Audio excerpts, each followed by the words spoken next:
Hello everyone, welcome back to The Divine Speaker. If you're interested in playing the game yourself, I have links in the description. We're probably finally gonna have that talk. Oh my god, please. Let them fall in love. The others quickly left, leaving me alone with Cyne, the silence stretching onwards, neither of us having anything to say.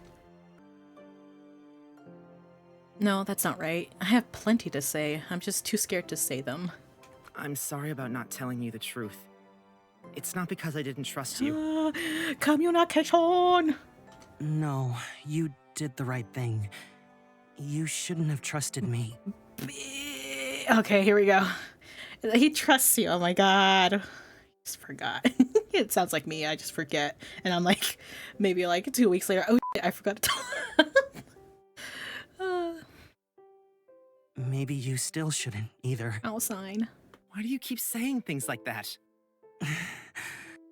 Rain, I don't even know where to start. From the beginning? My mother ordered me to get close to you so that she could use you. And that's what I did. What? All I've ever done is use you. No, it can't be true. All that time we spent together, it can't be a lie, because it's not. He started falling in love. He started falling in love. I don't believe you. Oh, come on. Don't believe me all you want. It's the truth. She'll take anyone she thinks can push her further to her goal and use them until they're nothing but a husk. You were no different. It was all a lie from the start. Helping me in Uxabor? Buying me these clothes? Sleeping with me? You're telling me that you did all that to trick me? Yes. Just as shit, I did bitch. to all the people before you. Then why are you here with me now, where she can't reach either of us?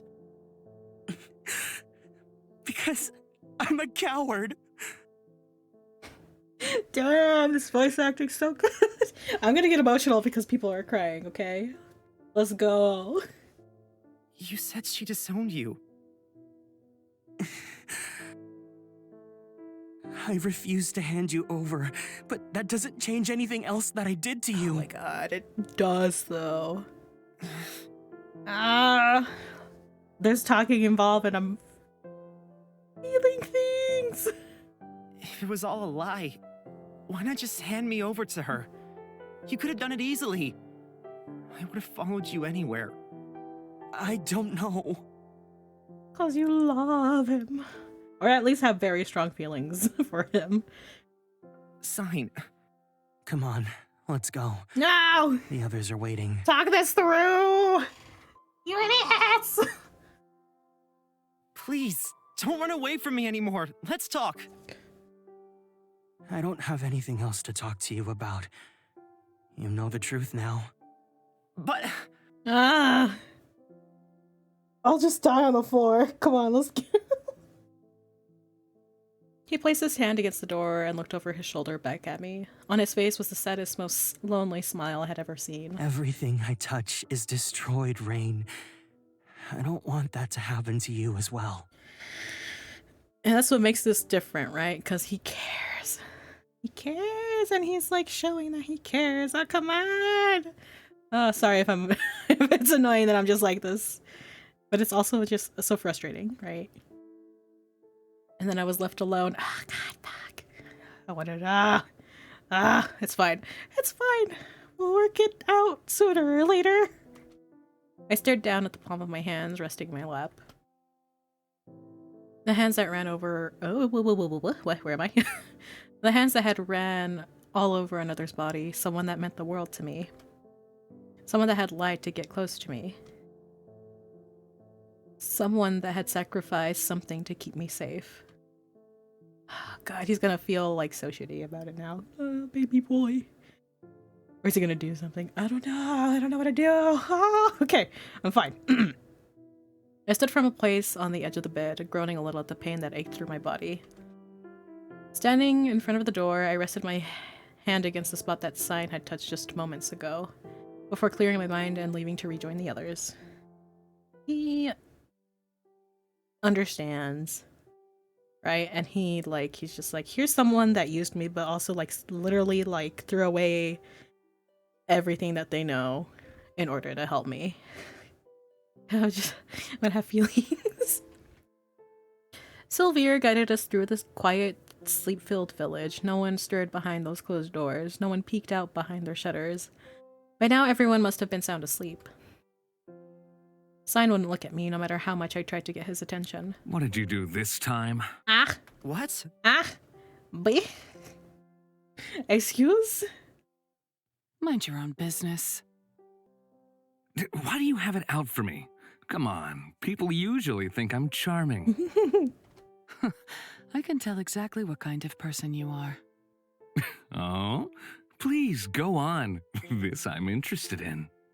A rat. Rat? Yes, a rat.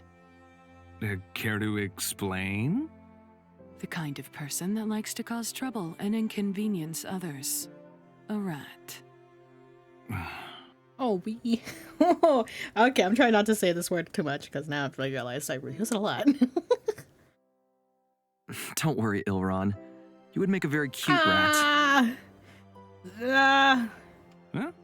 Well, maybe I Oh my would. god, the way he just switched over like, oh, really?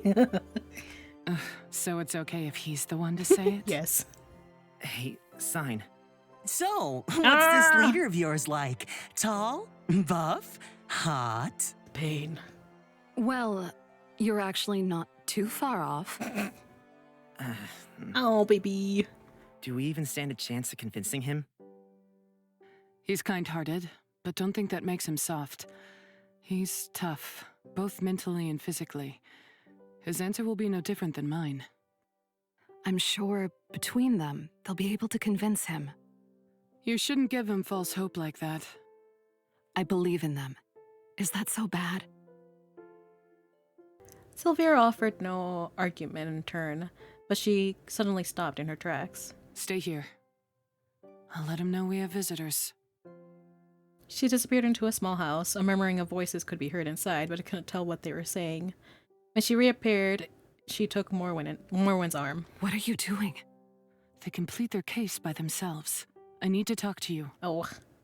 Fine. Rain, good luck. A few moments after they disappeared around a corner, the door to the small house opened once again. I could feel my heart beating in my throat. It all rides on convincing this guy. We can do it, right? One step, then two, and finally he came into view. Ooh. Tall man with wide shoulders and a serious expression on his face. He shut the door behind him and looked down at me with a frown. He was surrounded by an air of strength, of fierceness and authority. His spiky, flame-colored hair stood out even in the darkness. Oh, sorry if I sound stuffy. His eyes passed over all of us before going wide. Instantly, the fierceness left his features, and in its place was a warmth that was previously missing. Varys, Elliot? I thought you were dead. I thought the same of you.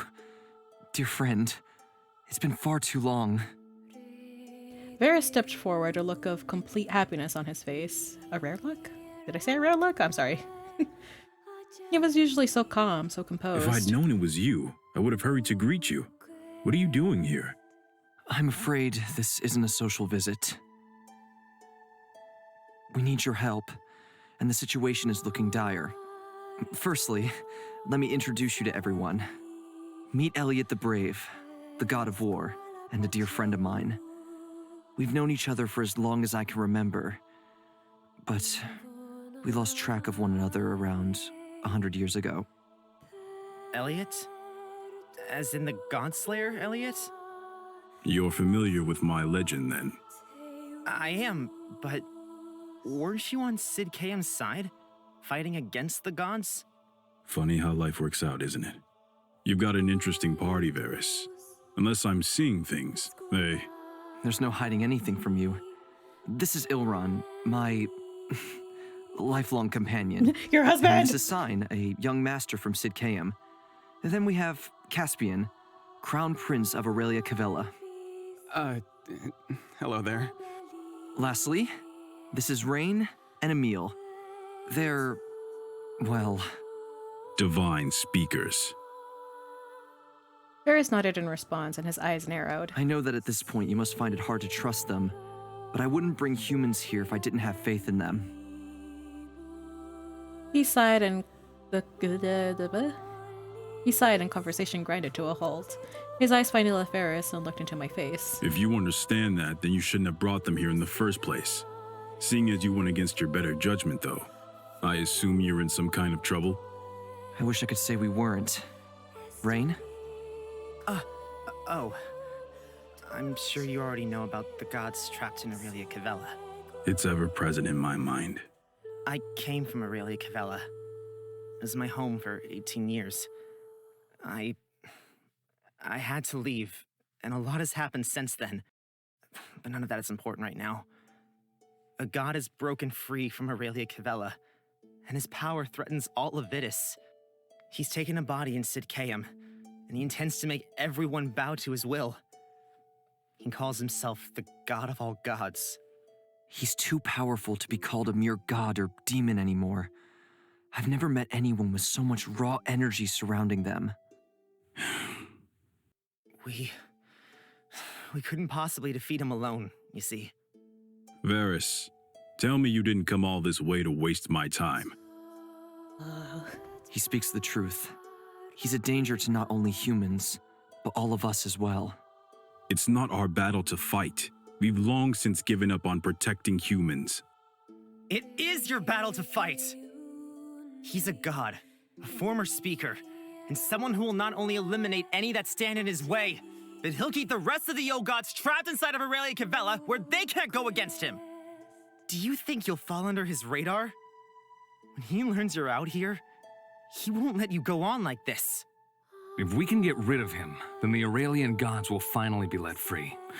Isn't that what you want?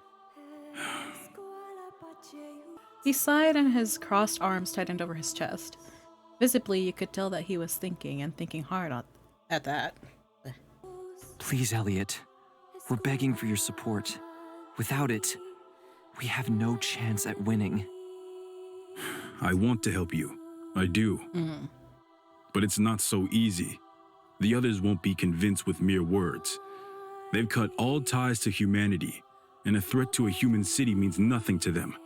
We look out for ourselves, first and foremost. How many would die in battle against someone with so much power? Most of the gods here are not so different to humans. They're peaceful, simple. They aren't made for war. The god of war turning down an opportunity like this?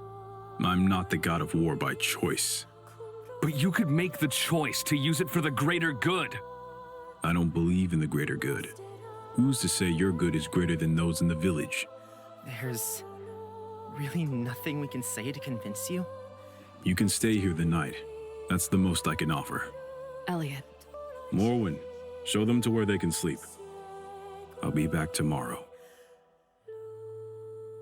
Morwen nodded to Elliot, who turned and skulked off into the night. by the looks on your faces, I assume it didn't go well. I don't understand. Why wouldn't he help? He was a hero in Sidcaeum. Don't think too badly of him. He's a good person, but the weight of everyone's lives is heavy on his mind. He's always been stubborn. Stubborn, but not unfair. Perhaps a good night's sleep will help to clear your mind. You're probably right. Come, follow me. Rain, wait there for a moment. And suddenly I was alone. Morwen guided the rest to various rooms to rest for the night while I stood in the street. High up in the mountains, the breeze was colder than ever. Once again, I thanked Ash on my mind for the warmth my clothes brought to me. Leos, Fawn, stay safe, please. I'll do whatever I can to save you. Cyne. Hello, Rain. Hello. You surprised me. Oh no, I'm about to cry. You were completely zoned out. A lot on your mind? It's Fawn and Leos. I'm worried about them. As am I. I can't say I'm exactly full of confidence if even the goddess of water is worried. It's a fancy title for a not-so-important person, I promise. I was little more than a laundry girl in my lifetime. It was different then. The towns and villages I knew have long since been forgotten. How long ago did you become a god? I don't know anymore, Rain. It sounds hard. I don't think I'd be able to do it. What part? Struggling in a world that's forgotten you. Watching people around you die while you live forever. It's harder now than ever. Oh no, I'm gonna cry. When we were a part of the heavens, it wasn't so much of a big deal. Because you were surrounded by your own kind, right? Exactly. Many have had no choice but to blend in with human society. We've become so tightly interwoven that the pain of living forever is much more apparent than before. Like Ilron and Varys.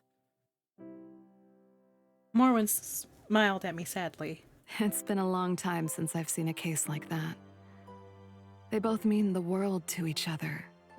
In fact, I'd say they mean even more than that. It just makes it all the more painful in the long run. Varys has seen people die around him for hundreds of years. Varys plans to pass on after the Aurelian gods are freed. It's tough. May I ask you some questions? Of course you can. I'ma cry.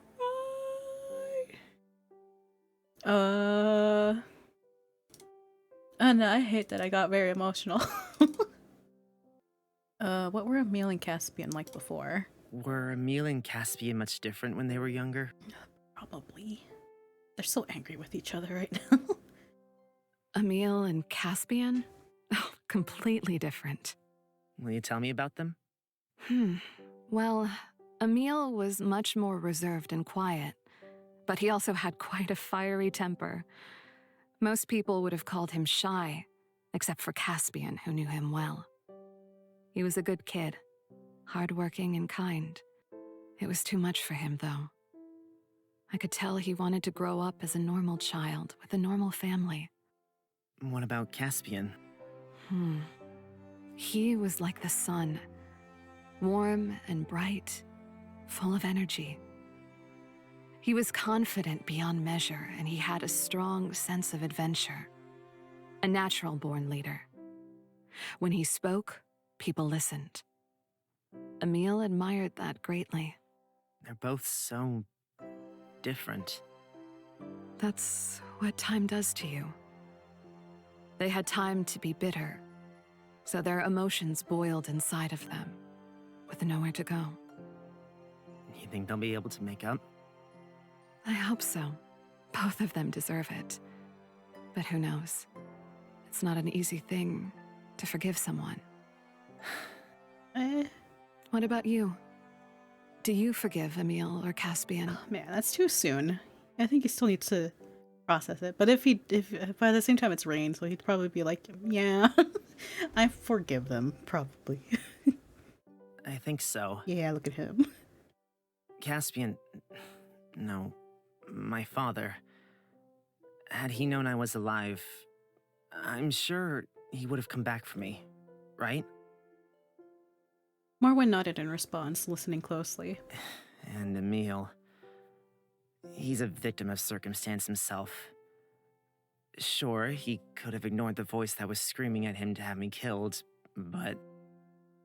After so many years full of anger, am I even sure I'd do any different? I like that about you, Rain. You're so positive, so forgiving. It's a great strength as long as you make sure not to let anyone walk over you. Do you know much about Elrond? Do you know anything about Ilron? I feel like I should be asking you that. I can't say I know anything, but I'm deeply curious. Apparently he came from Aurelia Cavella as a kid. He works as a bounty hunter now, as far as I'm aware. I guess somewhere along the way he met Varys, and they've been traveling together ever since. They have a strange relationship. It's nice. They're both so different from each other. Differing personalities, differing backgrounds, differing lifespans. Yet, They're so married. they're as close as can be. I envy that. Varys seems good for Elrond. Ilron for Varys, too, by the looks of it. They give each other something that they've never had before. Oh no. I'm gonna cry.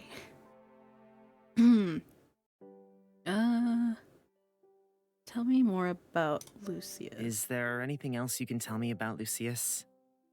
I'd like to think I know him well enough.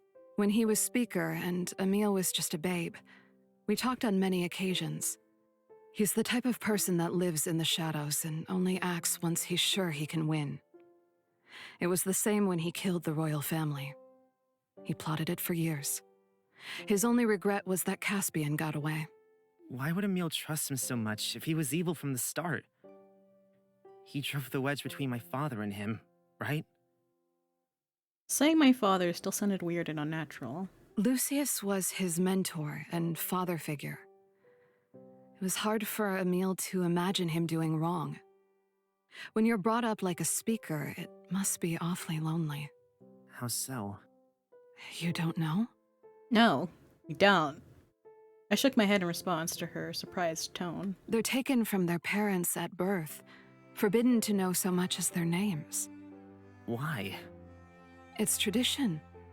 The way it's always been. But like, why though? Speakers also have a habit of being born around the same time as princes, so it's always made sense that they should be raised together. Oh, and in and in Rain's case, he's both of them. If they're to rule together, they must know each other better than they know themselves. Lucius, he used their relationship to his advantage. He's a snake of a man. Will we be able to beat him? Oh. I don't know. Tell me more about when you were human. Will she even remember? Will you What tell she me said? more about when you were human? You want to know more about me? Hell yeah. Hell yeah! Please? Well, I came from a small village on the coast to the south of Vidus. It was called Mirefall. It's long since been wiped from both memory and map. I grew up as the daughter of farmers, and I mostly did odd jobs around the village. You're probably wondering how a simple person like me ascended, right? I was wondering about that, but I thought it might be rude to ask. Nonsense. I said I'd share anything with you. A great illness passed through my village, and many people died. Our elders told us that the gods had forsaken us, that this was a curse sent from the heavens for our sins. She twirled some of her hair between her fingers, looking up into the star-filled sky. I was in no position to argue with them. I was just the laundry girl. But one day, as I went to the river to wash the clothes, I noticed that something about the water seemed wrong. It sounds silly, doesn't it? It should be common knowledge that bad water can make you sick, but it wasn't known back then. This really must have been a long time ago. The elders wouldn't listen to my findings, so I took it into my own hands. I came back with the knowledge of how to purify water, and lo and behold, the sickness stopped. You must have been thought of as a hero. From most of the village, yes. Most of it? The elders shunned me at first, embarrassed that a simple girl like me could solve the issue, while they sat around twiddling their thumbs. The shunning became outright anger, though. I'm so sorry. A few months later, I was washing the village's clothes down by the river, as I always do. It was running wildly, angrily. Someone pushed me, and I drowned. That was the end of my story, yet here I am today. Wow. Don't worry, it was a long time ago now. I'm not upset about it. I'm so angry.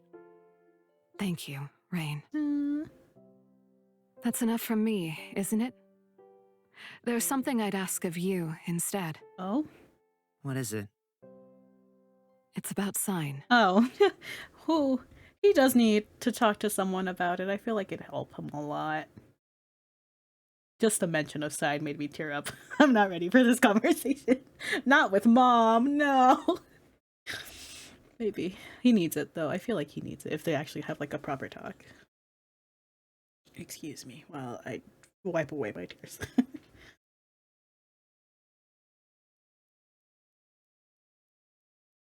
Oh. Well, I guess we're gonna stop here.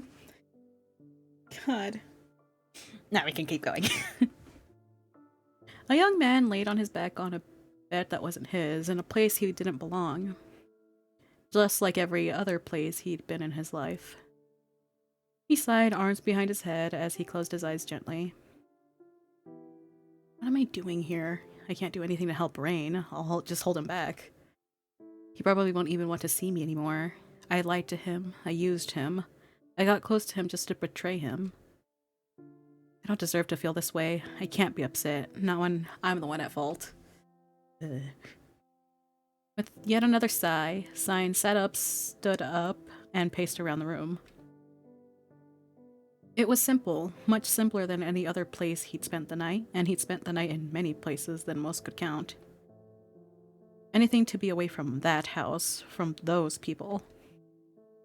But now he'd found himself in a situation beyond anything he thought possible. Gods, demons, speakers, mythical figures. Does it end? And compared to them, what am I? A normal person. Less than a normal person. Ilrong can fight. He's crafty, smart, and charismatic. Caspian is royalty. I'm the odd one out. I'm no one. I'm not good at anything. He's good at everything. I've never been good enough. Oh, baby. Oh, it's a baby. People came and people went. There was a constant stream. One person this day, 2 people the day before. Tomorrow, who would be able to guess? A young boy sat in a large manor, his finger posed over the piano keys. He played a song. One he learnt by himself, for himself. A first by all means. The first time he'd chosen something for himself, the first time he tried to take back a small part of his own life. A woman draped in green leant over the handrail of a large staircase, watching on from behind him. Someone that didn't know her may have thought she was just listening intently, interested. The boy sat on the edge of his bench, back straight, arms relaxed, his fingers danced over the keys, playing a sad tune. It echoed through the empty, darkened room. He had no audience, but he played it as if the world's eyes were upon him. It was a song that hung in the air and weighed on the heart. A song that filled you with a sense of sorrow, one that wouldn't leave you for a lifetime. His finger suddenly stopped. The song had come to an end. Bravo! What a beautiful song. If the boy hadn't already been sitting upright, the sound of that voice had made him change that in a moment. However, I don't believe that's what your tutor asked you to practice, was it? No, Mother. Don't let it happen again. The woman turned, walking back towards her room where yet another unknown person awaited her. The boy watched her back, a back he'd seen many times before. A person that was always facing away. Mother? Where's Father? Out. Don't ask about him again. Yes, Mother. The door slammed behind her, and he was alone. Just as he always had been. If it wasn't piano, then it was violin. If it wasn't violin, then perhaps it would be cello. But no matter what he did, no matter how much he would achieve, it would never be good enough. He was nothing more than a means to an end, an unwanted leftover. A child that existed just for her own gain, from a marriage orchestrated for money and power. Nothing more than a stepping stone. I'm not crying. As the young boy sat in front of the piano, moonlight drifting in from outside, he had a thought. He thought that perhaps this was the extent of a person's love. Oh, baby. I can do this. We're not gonna cry. She says as she's crying. That anyone that said otherwise was lying. If this was all it meant, then why bother? And so his fingers posed and so his fingers posed once again over the keys. He played a song. Nothing much changed at first. The boy did what he was told, all that was required of him, but not a single thing more. When others weren't looking, he did as he wished. When he tired of that, he stopped caring what that people saw. When he wanted to cause trouble, he caused trouble. When he wished to run away, he ran away. When he wanted to indulge, he indulged. He scraped by, he survived. But it didn't go unnoticed. There was an unspoken etiquette that was expected from someone of his stature. An etiquette he laughed at. Its existence was hilarious to him. Behind closed doors, every single person acted the same. They cheated, they lied, they backstabbed. They spoke in harsh whispers about the young lord who went from person to person as if they didn't all do the same.